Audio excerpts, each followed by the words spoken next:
Welcome to the Global Affair podcast, brought to you by Love Out Loud, the world's largest love-based movement actualizing a civilization of love by 2030. My name's Nicole Gibson, and join me and some of the world's brightest minds as we bring some of the most important and controversial conversations of our time into a space of unity. It's important to know that as your host, this isn't about my personal opinion or bias, but rather an opportunity to listen with love, honesty, curiosity, and reveal the true universal experience us humans have amongst the differences. So if you love the show, please let us know by giving us a rating and tell us how to make this conversation easier for other people to jump into as well. And with that, let's get it. Yemi Penn, welcome to the Global Affair. I have searched high and low to find a guest that is willing to explore this conversation with me in the authentic way I believe this conversation really deserves. Reason being, I would love, a new baseline for our world. And I believe that the understanding of how we come together as a humanity and what are the true reasons why we've been so polarized, where acknowledgement is needed, more than needed, deserved on so many levels. I just want us to get there so that we can build on new foundations. And when I was getting ready for this episode, as I always do, I go check out the guests, what are the latest messages you're putting out? And, boom, first thing on your website, disrupting status quo to evoke radical change. So in your words, live with us, let's start there. Let's start there. What, with the opening quote on my website? Yeah. What is that for you? Well, firstly, to quote some auntie that would have said this a while ago, ain't nobody got time for that. We don't have time. We don't have time to take the pace we've been doing over the past couple of years. And this isn't just a rush energy. So even you just reading out those words I put on there, they are partly to wake people up, because some people will be uncomfortable with that, because radical is in there. Evoke, I also talk about rebellious curiosity. It's just an invitation to say that the way we've been doing things are okay and they've got us to where we need to go. But at this rate, we're talking decades and potentially a few more centuries for us to get to a place of, love, peace, equality, all the big ticket items. So that's what that statement is. I wanted whoever went to my website to know, okay, if we bring this woman in for any level of conversation, that there's going to be radical honesty from the get-go. And if you were to summarize your mission, like in a few sentences, when Yemi Penn has done all she sets out to do in the world, what's happened? That we are awake to a fact and a deep understanding that in order to sustain the planet, we would need to sustain the current main custodians of the planet, which are humans. That feels tame, but I want to be semi-realistic and unreasonable in my goal, because I said an understanding, but I don't think we even have 20% of the world's population. And for me, this is visible by the United Nations and their sustainable goals.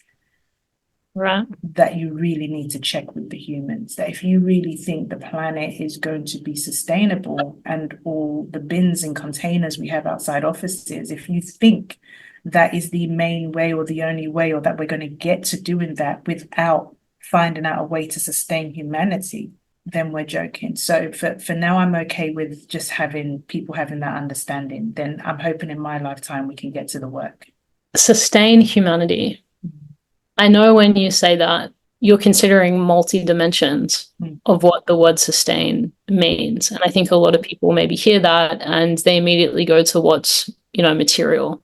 What do we need to do to materially sustain the world?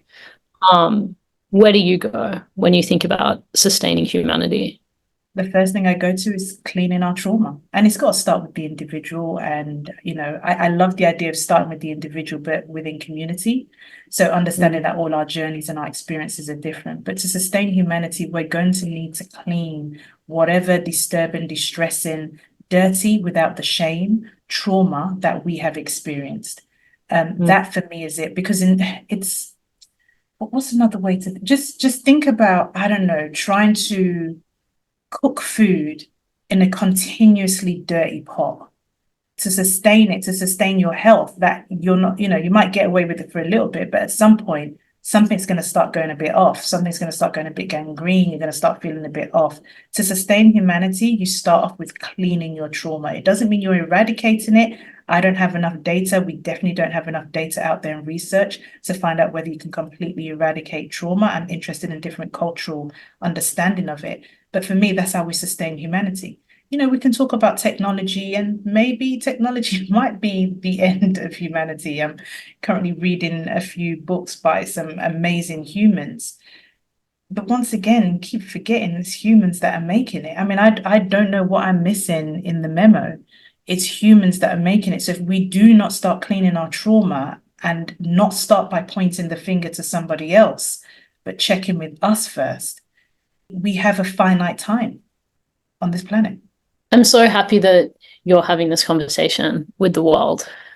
And as I'm hearing you say that, I'm just reflecting on a meeting I was in a couple of days ago where it was a briefing call for a speaking event. And I was putting forward that we really need to talk about how important it is that the founders of future tech companies, but really all companies, value awakening. And when I say awakening, I mean really understanding the laws of this reality, really understanding how to lead from a place of love and compassion, and actually implementing that in a strategic context. So marrying these kind of ideas of power and love.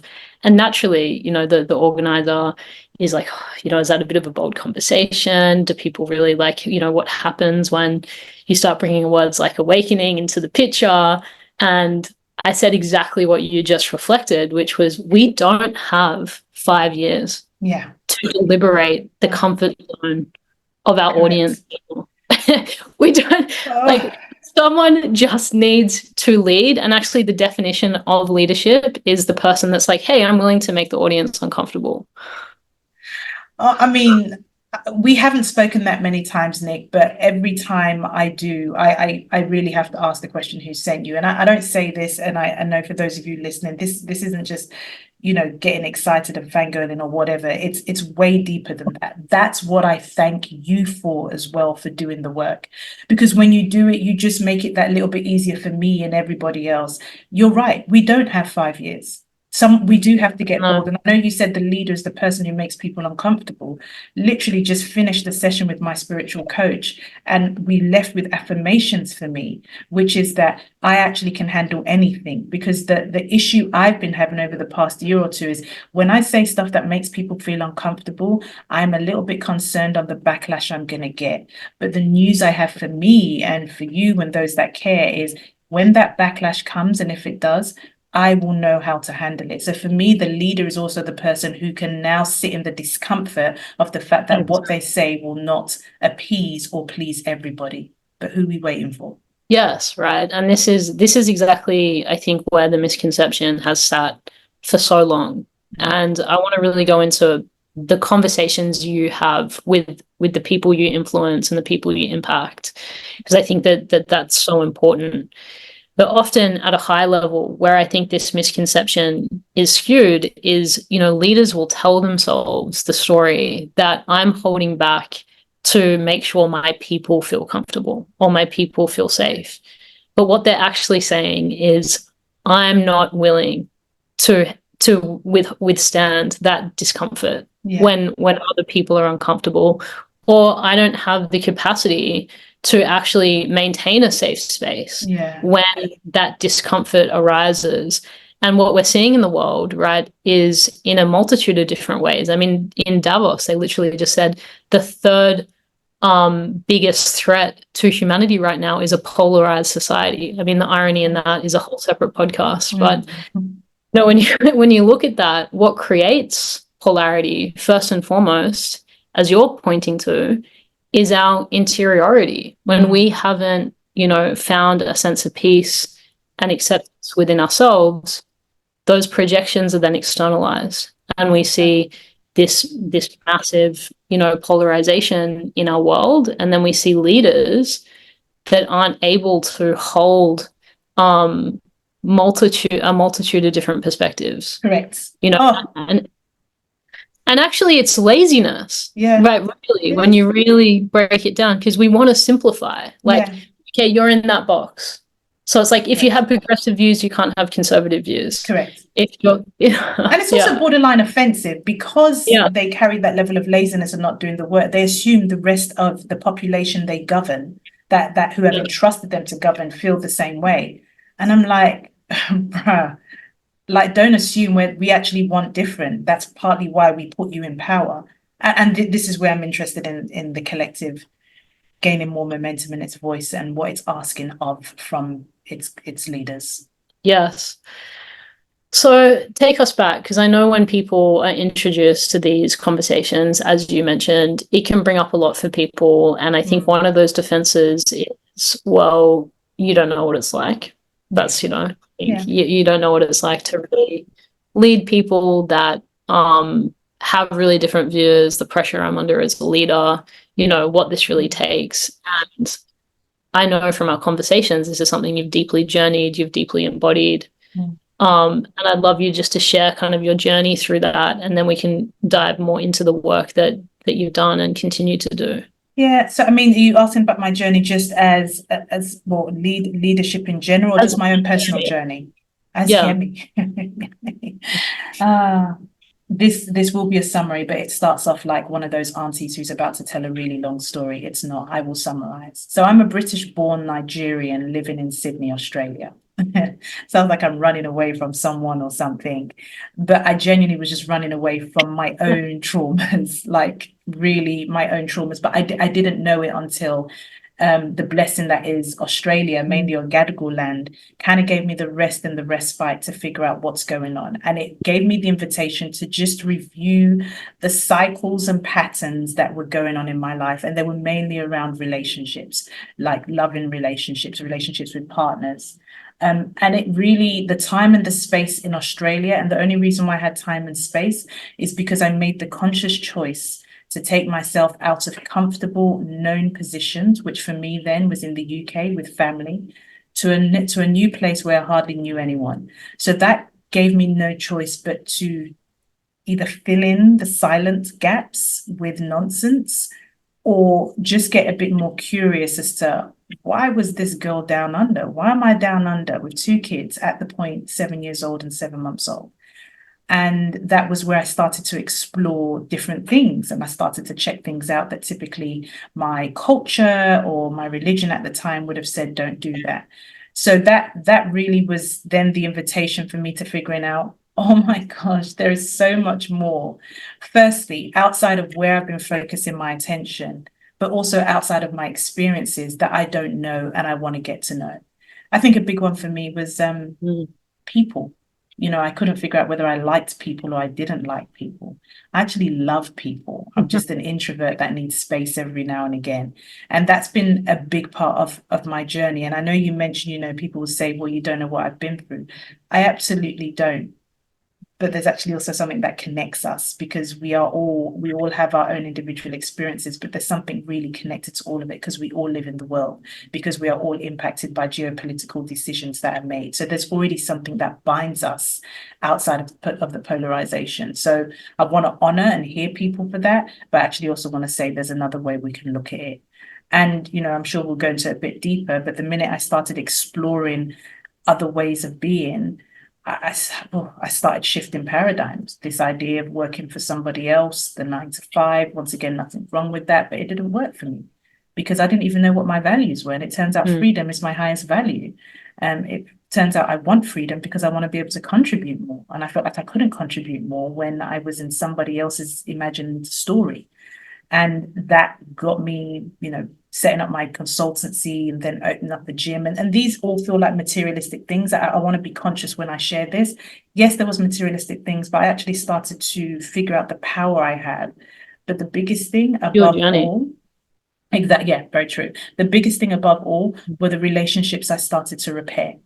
I just want to really highlight that. Relationships with the fathers of my kids, that was huge. That's a big thing that I want to start bringing in to what I share on stage. I think I'm already at a level of vulnerability, but I'm about to take it to the next level, because we need to humanize our conversations way deeper. I think that's one way to move the needle.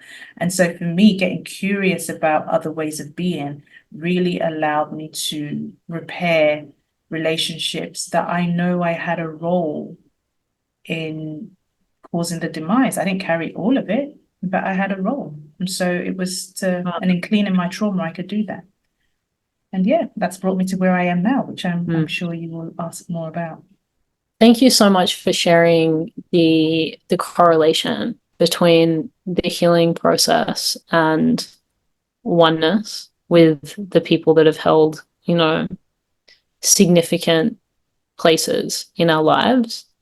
And it just reminded me of an episode I did a couple episodes ago with Dr. Amanda, who was an MD who now specializes in conflict resolution. And we had this amazing conversation around, just how so often in society, more and more, the conversation around boundaries, becomes a more and more popularized conversation, which is, of course, so crucial. And, are we putting boundaries in places where if we were to really drop into our vulnerability, there's an opportunity to actually resolve a conflict in our life and bring people closer to us and actually create a more connected family or a more connected community of people. And ultimately, should that not be the thing that we're always aspiring to? Of course, that's not always possible. It takes two to tango. But if we can value that and lead with that, how many relationships that have ended in a place of kind of, pain, how many of those relationships could actually heal? And it doesn't even mean that they're going to be in your life, but at least there might be peace there. Correct. Everything you said is exactly that. Imagine if we got a little bit more curious, graceful, but then also maybe just managed our expectations a bit more. Imagine what could be healed within ourselves and others without this need to have to come back together. And what's your thoughts on that around kind of the expectation versus reality? How often do we allow our expectations to kind of color the way that we're seeing a situation? And what does it take to actually see reality as it is? And this is kind of a bridge question into your work. Yeah. Because I'm almost certain that a lot of what you're helping facilitate in people and teams is the confrontation with how things actually are, and building enough resilience to face that, to face the truth. Yeah. I was going to say, if you've been reading my mind, but liminal thinking is a big part of the work that I do. And there's talk on that on belief systems. So when you talk about expectations versus reality, I think our expectations most of the time come from beliefs. I'd probably say all of the time, but I just want to give space for room or for error, for doubt or for error. But I'd say all of them come from beliefs. If I expect someone to act a certain way because I have a belief system based on how I was raised, the experiences I had, the theories I've made and the judgments, that is how it should be. And, if you were sitting with me here, we could both have an argument as to why was that the right thing. Truth of the matter, Nick, if I was in confession time right now, I've probably had a few conversations today already whereby someone told me what they expected and it was just too hard to explain this to them. So I kind of just nodded my head like, yeah, you should expect that. But that's why you're in pain.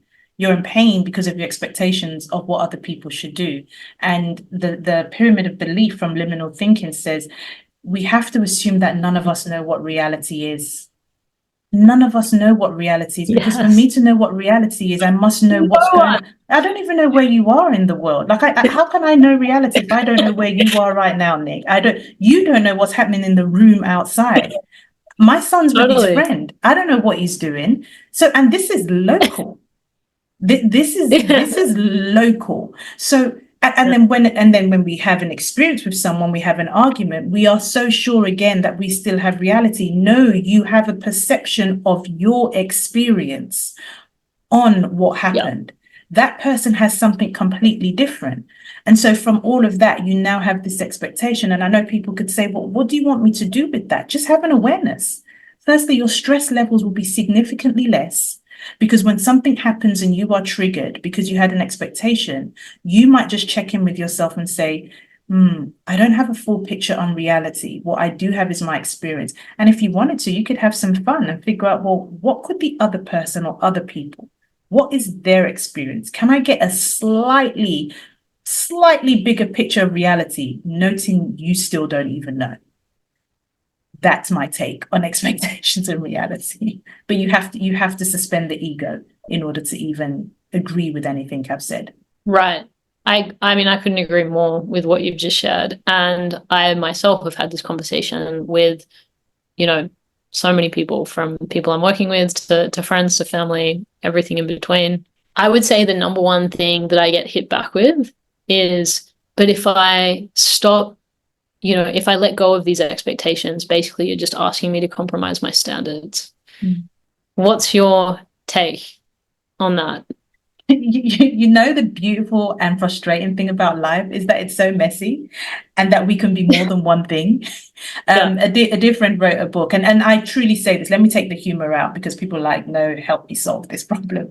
We can be more than one thing. So people just assume that in changing your expectations, that it means you've compromised everything. But we can find balance. We can be more than one, two, three things.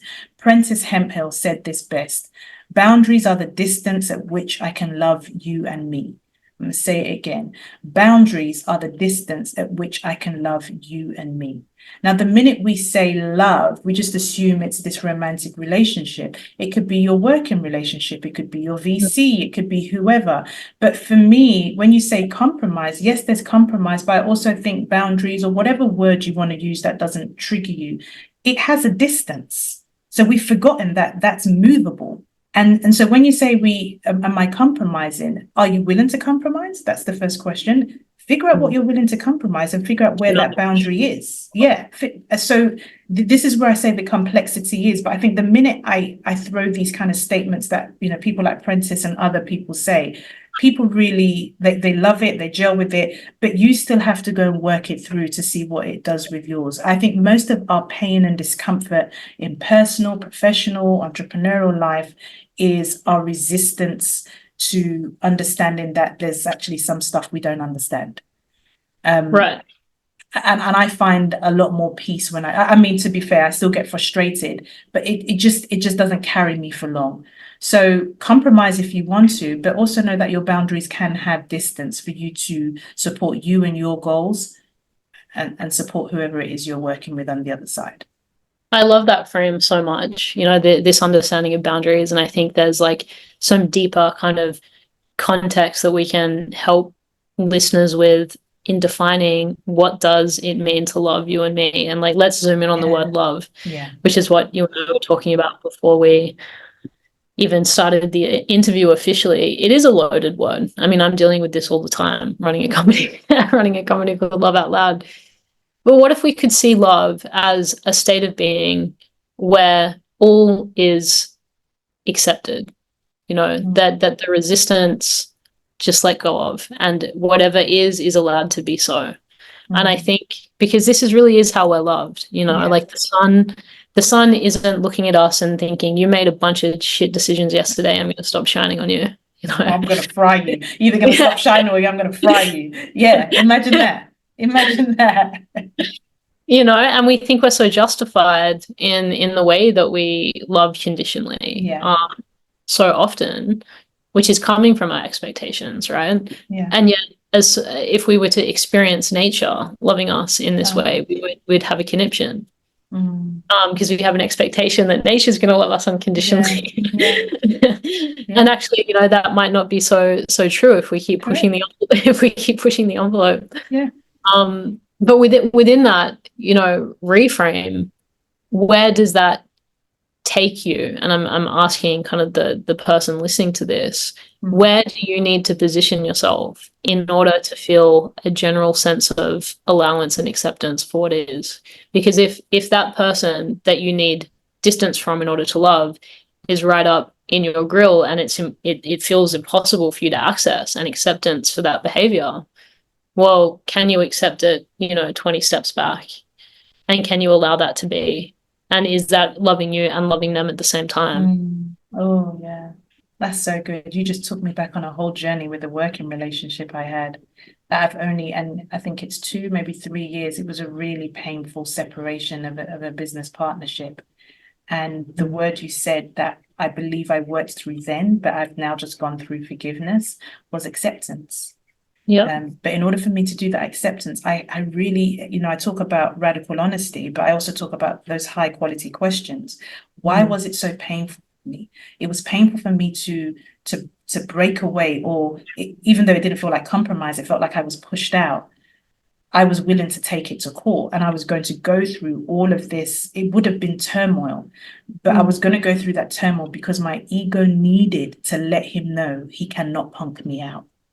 So if you just break that down for a second, so it wasn't because he was going to actually be doing something wrong according to a contract or not pay me my money. It was literally, I cannot let this dude punk me out. Yeah. And I had to get through that radical honesty quite quickly. And it's taken 2 years for my ego to now be suppressed to say, I forgive him, even though it's not really him I'm forgiving, I'm kind of forgiving myself in this instance. But what you just said about acceptance was real. I had to accept it then, but I was still holding on to some hurt. But I think acceptance is a really key word that I'd, really invite you, the listeners, to lean into. Yeah, and being honest with yourself. I think we hold on to so much, even from our childhoods, that we haven't yet fully accepted, and then we're not whole, until we accept reality as it's happened, and we can face that and accept it.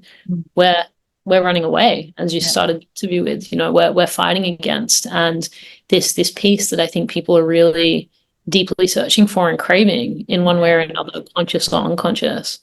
That's the terrain where it can resist. I remember a friend that does legal advisory once was sharing with me her perspective on why people really ultimately have messy divorces in litigation. And she was like, out of all my experience, what I've realized is what someone's really saying is, you will pay for my broken heart. No. And that really wait, pause, hammer time, Nick. Say that again. Oh shit, gotta write that down. Say that again, please. Say that again. And you will pay for my broken heart. And isn't that true? Not just in the divorce court, but in how we handle many of these very sensitive conversations that actually need to be had, and we need to have them with enough gentleness and acceptance to actually be able to make progress. And it's like when there's been something catastrophic that's happened, one of the least helpful things we can do, I believe, is to stay in, the process of grief where we're constantly trying to renegotiate what's happened. This is what should have happened. This is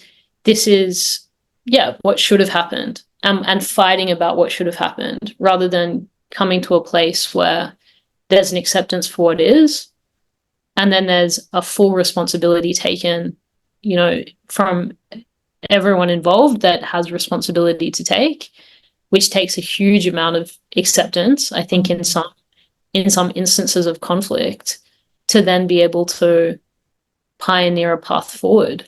And often people aren't encouraged, to find that, or they don't know the way to actually get to that place where a constructive path forward can occur. Yeah. But that's the work we are doing, is being able to give people access to that interior work that needs to be done, so that there's a pathway to get there. To dive into your work, one of my first questions is, what are the conversations and the communities you bring this conversation and this wisdom to that you find the most polarized? It's definitely corporate. That's so wild. That's, the fact that that's the most loaded environment out of all the work that you do, that's almost outrageous. Wild? Tell me, why is that wild?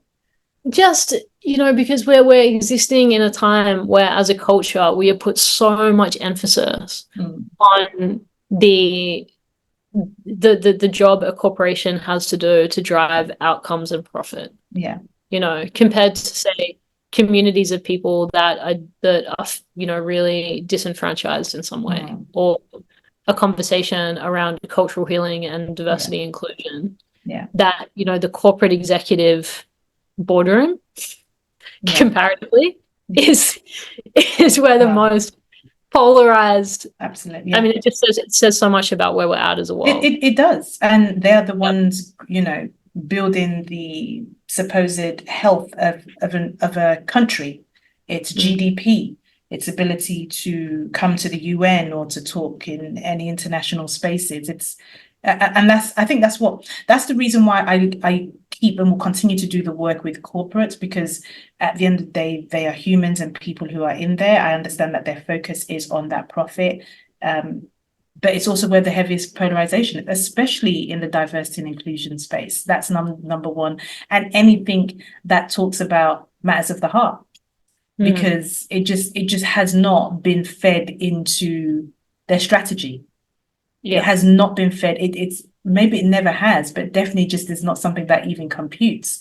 So then you have two different groups. You've got some people who are doing the personal development and understand that language of the work that I do, whether it's liminal thinking or cleaning trauma or liberate. And then others that think, is there a place for it? I think part of my superpower and my gift is my ability to still reach on some level both sides, and that's where effectively I see myself as the bridge between both sides. I'm not trying to force you into thinking. I mean, even what I'm saying here, it's another perspective. I think it's sometimes a bold perspective, but it's another perspective, and I try to lace it with grace. But I also give side eye to any fuckery. You might need to edit that out if swearing's not allowed in your podcast. It's definitely allowed, but not editing, nothing. Right, good. But I'll keep it mellow.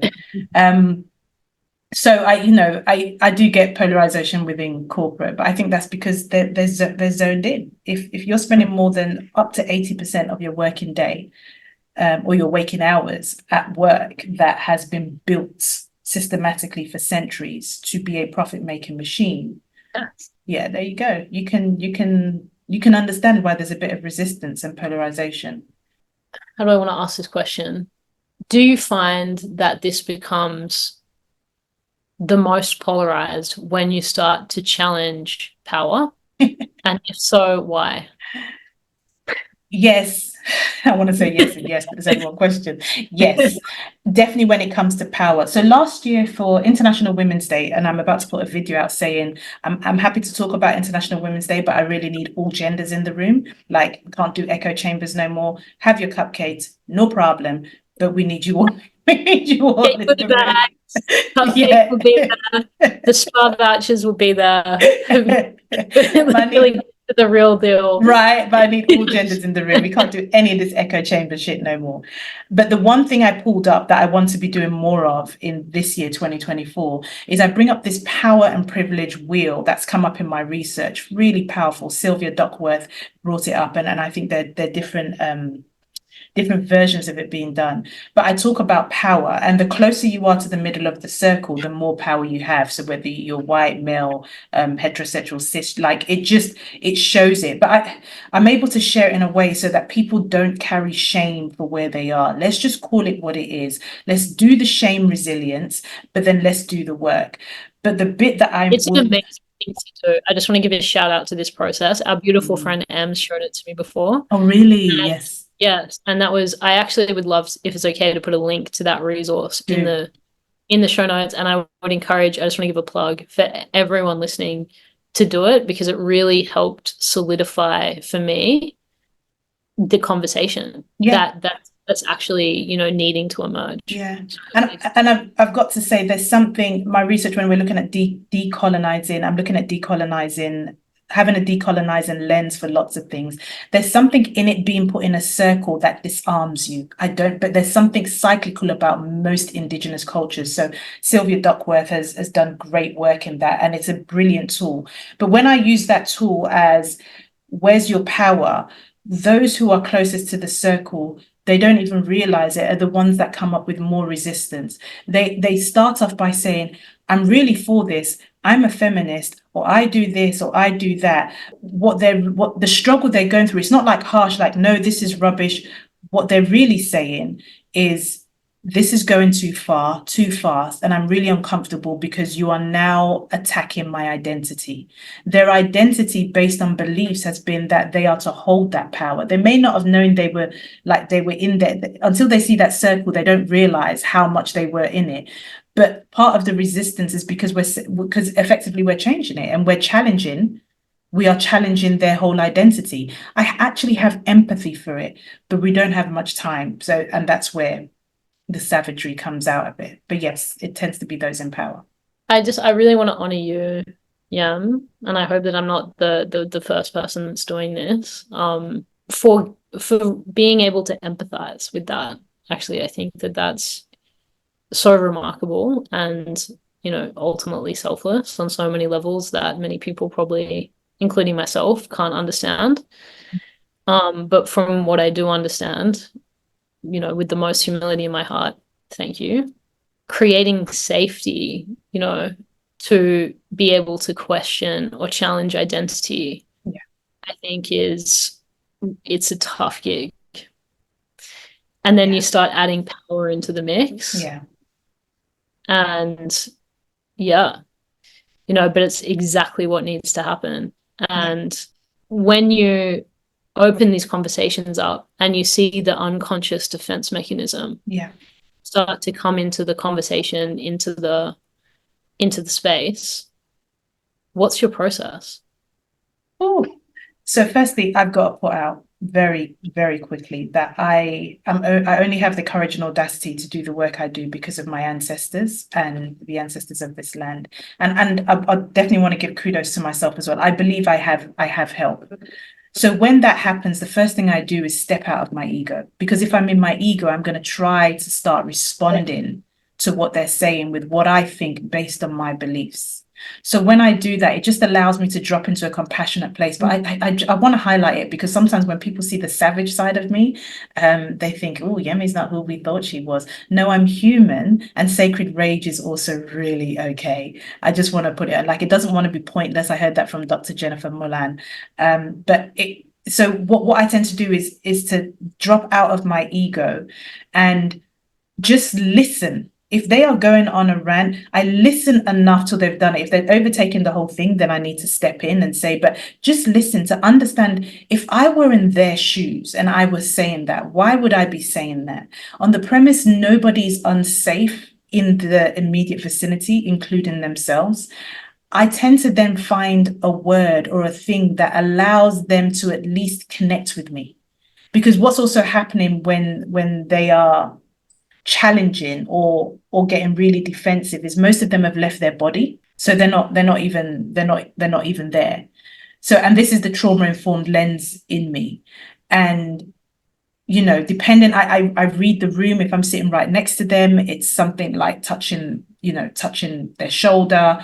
Once again, just being aware of all the things that, majority of women have wanted in the past, that people could just sense when and where's the right time, because that then allows them to just come back into their body. Sometimes I don't touch, I just move my hand closer because I'm already coming into their energetic space, but not being too. So what that does, it just breaks it to let them know that somebody else is there. But then I need to have listened. So here in Australia, the Indigenous word for deep listening is daddy, which is a great methodology for anything, but to listen deeply to what they're saying. And then that allows me to find the words, usually with ancestral help, to find the words that I will say so I can get their attention. Then I start sharing with them a different perspective. But most of the time, I have to tell my stories that relate to what they said, regardless of how fucked up it was. I have a story. For every darkness you see out there in other people, we have done some of it. So it might not be exactly the same. It might not be on the same level. This isn't Oppression Olympics. So what I do is find out, what is it that I've done? What is it that I've done that could even remotely relate to this? And have I done the work on shame resilience? Am I cleaning my trauma? I give it as an offering, because then they will open up. It takes a fucking badass leader to be able to do that. 100%.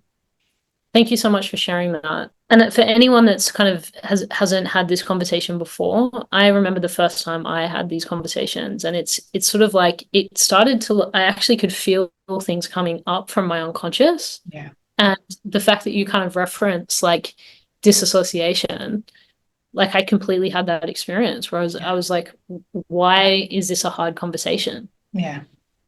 And for anyone that's listening to this and experiencing that, I'd love you, Yem, just to share the link between just the challenging of identity, the challenging of power that, you know, for many has just been inherited as a result of where they were born and who they were born as. So it's been a life journey of kind of just having that power and not experiencing life without that power. Yeah. So you don't have the outside perspective, the link between that and shame. Yeah. Ooh. Oh gosh, your questions are so freaking good. My goodness. Can you tell me when this podcast comes out? Because I need to listen to it again. Sorry, I'm clowning. Okay. So when I spoke about the pyramid of belief, there's all these steps that lead up to a belief that you eventually have, and it feeds into your identity. So I want to give two really contrasting examples, and that we'll just use race, black and white. So let's just say things have happened, experiences have happened in the world that has got to the point whereby a white young man, middle-aged man, white man, let's just go to white man, has been told you can have anything you want in the world. You can do anything you want in the world. It may not have been said exactly like that, but it's probably grown up in an environment whereby you haven't heard or experienced anything different. And right. If you do this, you will go up the ladder X, Y, Z. And then something happens and there's a change in the world that is saying, oh, no, you've got to share. Yeah. You've now got to share. First, you've got to let women in, and they might have even gruntled with white women, but now you've got to let people of color in, and then disabled, and then people from the LGBTQI plus. Like, you're fucking up with everything that he had been told for all of his life. And I know that. Obviously. Yeah. I really want to just. I know I'm probably like, it sounds like I'm talking to children, but I'm not trying to do that to you listeners. No, I'm with you. But I want to emphasize this point so much that this is an unconscious. Yes. And I think where the defense is people like, I don't go around thinking that. Yeah. That's not the point. The point is you've lived in a world where this has been an unconscious matter of reinforced representation. Yeah. Yes. Again. Yes. Yeah. And that's where my empathy comes from, because it's that unconscious that you have to find. And I don't want to throw my love under the bus, but he is a middle-aged white man. And when him and I have conversations, I can see it playing out in real time. But then I want to give the flip side, and let me use me as the black woman. If I've grown up in a world and my pyramid of belief, which is linked to my identity, is that black people were treated like this, and they keep making all these Hollywood movies that I keep consuming that's telling that the women were treated like this because they were black, and I start to have belief that everything's going to be difficult for me, or I'm told you're going to have to work 10 times harder, I'm going to work for it. Something happens at some point that I actually really start to believe that when something is going well for me at a subconscious level, I'm possibly going to sabotage it because it's not going to fulfill the narrative that I have been born into. So this is what I do. I really want to give contrast. So similarly, when someone says, oh, there's this position you could go for, I might actually be hyper aroused, or hyper aroused, being, oh my gosh, this is a glass ceiling. And I'm not suggesting sometimes it's not. A lot of the times it is, but sometimes our own trauma can actually overactivate it. And for some of us, we go docile. So go ahead. Yeah, our nervous system responds to it. Correct. And we're not in the arena as a result of the response. Yeah. So a lot of it is subconscious. And this is where the curiosity of the things that we have learned and been taught, because it's no mistake. I mean, I know, I'm older now, I'm more aware of things, but it feels like we're in a time where things are being shaken about, paradigms are being moved. They're saying it's got to be different. Subconscious that Correct. we're extracting from. Correct.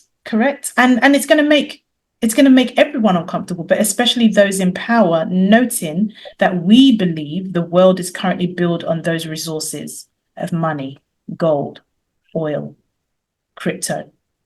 Just to highlight how just poignant this is, just to give an example of how deep this unconscious programming and shame can go. I remember the day that I shared this for the first time actually on another podcast a couple months ago. It was crazy that I hadn't even shared this story even years later. It just goes to show how deep, this can go. Mm-hmm. I was in Mexico swimming in the caves the day that the right for gay marriage was approved by the Australian government. Mm. And I was dating a girl at the time, or just beforehand, who back then still I had relative amount of influence, followers. She was saying, you need to be using your voice to advocate for this. And verbatim, my perspective was, I don't want to be talking about that. I don't care if I can legally get married. I honestly, the internalized homophobia, even though I dated girls my whole life, like I wasn't, no one would have looked at me and been like, you have an issue with your sexuality, right? But when it came down to it, I wasn't willing to put my voice towards that vote. And then that day I was swimming in the caves and there was a gay boy also swimming there who looked at his phone and just started to burst out crying. Wow. And he'd clearly seen that, it had been legalized. And in that moment, I was just completely overcome. And it was like 24, 25 years of shame. Yeah. Just completely just came out of nowhere. And I was like, oh my God, it wasn't until I had the right that I was safe enough to understand how painful it was to not have it. Yeah. I got emotional there just seeing that. You see, but the work you have been doing and continue to do allows you to even articulate that and give that language. Right. Cleaning of your trauma allows you to do that, because you're right. I actually think there's so much shame stuck in all bodies, regardless of where it sits on that power and will. Just the body, the human body. Correct. Correct. All bodies. And that shame is probably a big reason why a lot of us are not doing a lot of things. I mean, I just put a post on Instagram a couple of days ago. It's just, it didn't feel like a big deal now, but it's a picture of me in this really, really god-awful wig. I look like Rick James, and everyone's making like reference to, nothing wrong with Rick James, just in case Rick James and his people, right? Like, but right, really not trying to do that, but I don't want to look like Rick James. And I put it up, and it's great because I wanted to make people just laugh at the fact that I bought this wig that didn't look like it. But I had shame. People actually thought that I took that picture the day I posted it. I took that picture 2 years ago, but my shame was so deep that I could not post it in real time, even though I found it fun. My shame on how I did not look like me. 2 years, Nick, to post a picture. The shame we've got to do to release from our bodies is also deep. And the way that it holds us back, and then the way that it holds us back in leadership, like I can't, I'm so passionate about that. Like when you commit to doing this work and you learn to properly love and accept yourself deeply, not because of your identity, but because of who you are, just without even needing to open your mouth, the way, especially as a leader, the way that just allows other people to become whole as well. Like it's the biggest blessing, and you might not know ever the impact you have, or it might be someone that messages you in 10 years time, and says, hey, you influenced me when you said that thing that you didn't even realize you said, and it changed my life. And that's the ripple effect of impact, that just being brave enough, and it is brave, to start peeling back the layers of the things that have helped you feel safe. Power makes all of us feel safe. If you have the power in a situation, you feel safe. Why would you not? Yeah. You know? So it derails you to have these things challenged. But I want to also, to put the aspirational hope in the frame. Let's all imagine the world when enough of us do this work, because that world isn't a world where we need to be contending for power anymore. Correct. Because there's enough space for all of us. Yeah. Oh, I just got this thing that said, and part of the work is for us to challenge the belief that makes us think there isn't enough space for all of us, because there is. Yeah. There is. It's already happening. Yeah. This is the irony. It's like we all exist in all of us. Just because we're denying it or not looking at it doesn't change the fact that we're taking up the space anyway. Yeah. It's here, and this is just about to go back to earlier in the conversation, really seeing the reality as it is. Yeah. And inviting that, and empowering that as a source of strength, that we're one humanity. And if all of us find this place of empowerment, that's ultimately going to create a stronger civilization, a stronger future for humanity. Yeah. Wow. Some big talk. I know. And I really now want to do like a masterclass with you, because I have 100 other questions around how to practically apply this to your individual thought process and step by step. So maybe we can do let's it's been calling me, and I'm doing a few podcasts, and it's something that I know that a lot of listeners will be going back and wanting, and so I'd love to masterclass that with you. So let's do it. Oh, it would be our total honor to host that. Where can all of these amazing people come and learn more about you and your work? I'd say to keep most up to date, if you are on social media, it's Instagram, it's just yemi.penn, or LinkedIn, same Yemi Penn, it's got my maiden name in there. But my website also, yemipenn.com. I should update that more, but deep in PhD. So I'd say social medias if you can. If not, go onto my website and you can be on my mailing list as well. Please support Yemi's work and message her and let her know what has touched you, what has impacted you about this conversation. Thank you so much for taking the time. And I really hope that this is the first of many, many, many conversations. Please, this has been splendid. Thank you.